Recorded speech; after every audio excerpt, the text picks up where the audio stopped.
Shalom Bapak Ibu yang dikasih Tuhan, selamat pagi, selamat kita bertemu kembali. Puji nama Tuhan, puji nama Tuhan. Haleluya. Masih dengan tema mengenal Tuhan dengan benar. Pertanyaannya, mengapa kita harus mengenal Tuhan dengan benar? Itu yang harus kita pahami. Kita harus mengenal Tuhan dengan benar. Penyebabnya apa? Ya. Poin yang pertama, saya katakan supaya kita dibebaskan dari rasa bersalah. Sebab pada dasarnya semua manusia itu sudah berdosa. Ya, itu dikatakan di dalam Roma 3 ayat 10. Semuanya sudah berdosa. Seorang pun tidak ada yang benar. Dan semua sudah kehilangan kemuliaan Tuhan. Semuanya sudah kehilangan kemuliaan Allah karena dosa itu. Ya, tidak ada dosa yang tetapi tidak ada dosa yang terlalu besar. Ya, bagi kita semua tidak ada dosa yang terlalu besar. Dosanya besar sekali nih saya ini. Tidak ada. Tetapi apabila kita mengaku dosa, Ia adalah setia dan adil. Itu di dalam 1 Yohanes 1 ayat 9. Semua orang tahu ayat itu. Tetapi kalau kita mengaku dosa, Dia adalah Allah yang luar biasa. Allah mempunyai satu jari yang bisa menunjuk kesalahan kita, menunjuk dosa kita. Tetapi Dia mempunyai 10 jari yang memeluk, merangkul, mengampuni dosa kita. Di dalam Yeremia 1 ayat 18 dikatakan, sekalipun dosamu merah seperti kirmisi, akan menjadi putih seperti salju. Sekalipun dosamu merah seperti kain kesumba, akan putih seperti bulu domba. Itulah Tuhan Allah kita. Dia begitu setia, Dia begitu adil, Dia begitu mengasihi kita. Oleh sebab itu, mengapa kita harus mengenal Tuhan dengan benar? Karena Dia adalah Allah yang mengasihi kita. Walaupun dosa kita seperti kirmisi. Ya, saya punya baju putih, baru beli 1 minggu yang lalu. Nggak tahu bagaimana, terkena flek. Ya, mungkin flek tinta spidol. Itu tidak bisa dihilangkan. Tetapi dosa kita merah seperti kirmisi. Sama, kirmisi juga adalah satu buah yang kalau menetes di baju tidak bisa dihilangkan. Seperti kain kesumba. Merah seperti kain kesumba. Itu pun tidak bisa dihilangkan. Tetapi dosa kita bisa dihilangkan karena kuasa darah Tuhan. Sebab itu seperti Raja Daud. Raja Daud kurang apa? Dosanya banyak. Dia seorang penjinah, merebut istri orang. Dia seorang pembunuh, menyuruh supaya Uria ditempatkan di baris depan, di dalam peperangan, supaya dia terbunuh. Begitu banyak dosanya Raja Daud ini. Tetapi dia tidak semena-mena langsung bangga dengan dosanya. Dia tersungkur, dia mengakui dosanya yang begitu besar. Dia tidak marah kepada Nabi Nathan yang memperingatkan. Dia tidak marah kepada Tuhan, tetapi dia justru mengakui. Dikatakan di dalam Mazmur, dia bilang jauh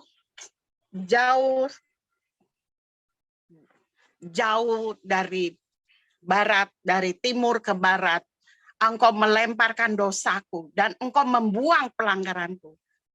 Bapak Ibu, timur dengan barat itu bertentangan. Ya, itulah dosa kita. Dosa kita bertentangan. Tetapi Tuhan melihat kepada kita. Dia mau mengampuni kita. Dia mau membasuh dosa kita. Karena itulah kasih Allah. Itulah sebabnya kita harus mengenal Dia dengan benar. Karena begitu besar kasih Allah kepada kita. Walaupun pelanggaran kita sejauh timur dari barat, Raja Daud ini mengatakan, ya, alangkah bertentangannya. Tetapi itulah Allah kita, Allah yang setia dan adil. Puji nama Tuhan. Ya. Lalu apa juga bagaimana yang terjadi dengan murid Tuhan, Yudas Iskariot? Kita melihat Yudas Iskariot dengan Petrus, kita bandingkan. Apa perbedaannya? Tidak ada. Sama-sama mereka berbuat dosa. Yudas Iskariot menjual Tuhan, menjual Yesus seharga 30 keping perak. Itu adalah harga seorang budak. Berarti Yesus itu seharga budak. Bagaimana dengan Petrus? Sama, Petrus juga menyangkal Tuhan sampai dia menyangkal Tuhan sampai 3 kali. Itu pun dosa. Tetapi Dia adalah Allah yang setia dan adil. Tuhan menunggu penyesalan daripada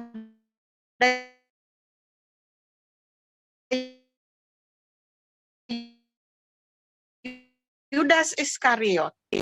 Tapi ya, berarti Yudas tidak mengenal Allah dengan benar. Sama halnya dengan Petrus. Petrus pun tidak mengenal Allah dengan benar. Dia menyangkal. Sama-sama mereka berdosa. Apa yang terjadi? Karena tidak mengenal Tuhan dengan benar. Yang terjadi dengan Yudas Iskariot, dia merasa malu, merasa berdosa, merasa bersalah. Tidak ada penyesalan dan tidak ada pertobatan. Akhirnya dia membunuh diri. Ya, karena tidak mengenal Tuhan dengan benar. Bunuh diri, padahal setiap hari dia bersama-sama dengan Yesus. Setiap hari dia melihat mujizat-mujizat yang Tuhan lakukan. Nah itu, karena tidak benar mengenal Allah. Tidak benar mengenal Yesus. Sama halnya dengan Petrus, dia juga tidak mengenal. Di akhir ceritanya, dia ingin kembali menjala ikan. Karena dia tidak benar mengenal Tuhan. Dia kembali ingin menjala ikan. Teman-temannya katakan, kalau kamu kembali menjala ikan, saya juga ikut menjala ikan. Rupanya itulah Allah kita, Allah yang luar biasa. Di akhir hidupnya, Petrus boleh mengenal Allah dengan benar, dan dia kembali menjala jiwa-jiwa yang boleh dimenangkan. Bagaimana caranya kita mengenal Allah dengan benar? Poin yang kedua, yaitu kita harus belajar mengampuni. Mengapa kita harus mengampuni? Karena kita lebih dahulu diampuni. Karena kita adalah manusia-manusia yang berdosa. Kita sudah dimerdekakan dari dosa. Dan kita bukan lagi menjadi hamba dosa. Itu di dalam Roma 6 ayat 22. Kita sudah dimerdekakan. Ya, kita sudah bukan menjadi hamba dosa lagi, tetapi kita jangan membuka celah untuk dosa supaya iblis tidak mengambil keuntungan dari diri kita. Kita akan dicengkram, kita tidak akan dilepaskan lagi apabila kita membuka celah untuk dosa. Kita membuka celah untuk iblis. Karena kita sudah bukan menjadi hamba dosa. Kita sudah menjadi hamba daripada Allah itu sendiri. Ya. Jadi kita jangan membiarkan dosa itu berkuasa lagi di dalam diri kita. Ya. Jangan lagi kita biarkan dosa itu. Sebab kita sudah mati bagi dosa. Di dalam Roma 6 ayat 1 dikatakan, kita bukan lagi mati bagi dosa. Tetapi kita baiklah, kita hidup bagi Allah. Ya, kita hidup bagi Allah dan kita akan hidup di dalam Kristus Yesus. Puji nama Tuhan, Bapak, Ibu yang dikasih Tuhan, luar biasa. Kita yang dulunya hidup dalam dosa, boleh dimenangkan oleh kuasa darah Tuhan. Nabi boleh banyak, Rasul boleh banyak, tetapi juru selamat hanya satu, yaitu Yesus Kristus. Puji nama Tuhan, tidak ada yang mau berkorban selain daripada Yesus Kristus. Luar biasa. Oleh sebab itu, kita harus tetap memelihara iman. Bagaimana caranya supaya kita tetap bisa mengenal Tuhan dengan benar? Yaitu, satu, kita belajar mengampuni, supaya dosa kita juga diampuni. Yang kedua, kita tetap menjaga iman kita. Pelihara iman kita, kita perjuangkan iman kita. Ya, jangan lagi kita berbuat dosa karena kita sudah mati. Jangan memberi celah kepada iblis yang mengambil keuntungan. Karena kalau kita sudah dicengkram dengan dosa, balik lagi ke dosa lama. Minta ampun ya sama Tuhan. Itulah kadang-kadang orang Kristen tuh menganggap sepele, ya, menganggap sepele. Enggak apa-apa lah. Saya ngerokok lagi, kan nanti diampuni. Saya berselingkuh lagi, kan nanti saya diampuni. Nanti saya mencuri lagi, kan nanti diampuni. Kan gitu. Tetapi tidak demikian halnya, Bapak Ibu yang dikasih Tuhan. Kita tidak boleh kurang ajar ya dengan Tuhan kita. Kita tidak boleh menganggap dosa itu hal yang biasa. Tidak bisa. Dosa adalah hal yang luar biasa yang harus kita jauhi. Yang harus kita hindari. Dan tidak boleh dengan sengaja kita melakukan dosa itu. Ya, kita harus menghargai pengorbanan Kristus.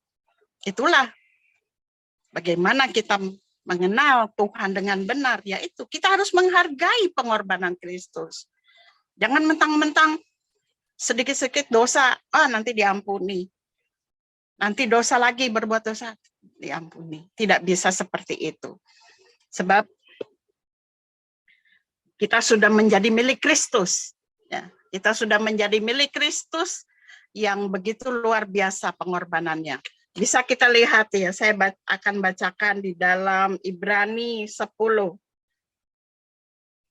Ibrani 10 ayat 26. Sebab jika kita sengaja berbuat dosa sesudah memperoleh pengetahuan tentang kebenaran, maka tidak ada lagi korban untuk menghapus dosa itu. Amin. Ya, Bapak Ibu yang dikasih Tuhan, jadi kita jangan bermain-main dengan dosa. Sebab ini dikatakan di dalam Ibrani 10 ayat 26, kalau kita sudah dengan sengaja berbuat dosa dan sudah mendapat pengetahuan, kita sudah tahu kalau kita tuh sudah ditebus dengan darah Kristus di kayu salib, tetapi kita masih berbuat dosa dengan sengaja. Apa yang dilakukan?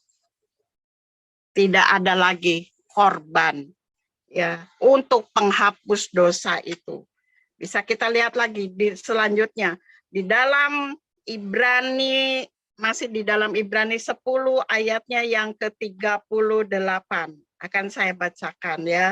Di dalam ayat yang, tetapi orangku yang benar, kita semua adalah orang-orang yang benar ya, akan hidup oleh iman. Nah, dan apabila ia mengundurkan diri, maka aku tidak berkenan kepadanya. Nah, kita semua adalah orang-orang yang benar ya, orang-orang yang hidup oleh iman. Oleh sebab itu kita memelihara iman. Jangan kita mengundurkan diri. Di dalam Ibrani dikatakan, dan apabila ia mengundurkan diri, maka aku, huruf besar, tidak berkenan kepadanya. Nah, hati-hati Bapak Ibu sekalian. Ya, kita sudah dimenangkan oleh kuasa darah Tuhan. Kita pelihara iman kita, supaya kita tetap hidup mengenal Tuhan dengan benar. Jangan kita berbuat dosa lagi dengan sengaja. Tidak ada korban lagi yang bisa menebus kita. Tidak ada. Ini firman Tuhan. Ya. Dan apabila ada kalian di antara kalian yang mengundurkan diri, dengan kata lain berpindah keyakinan, aku tidak berkenan kepadanya.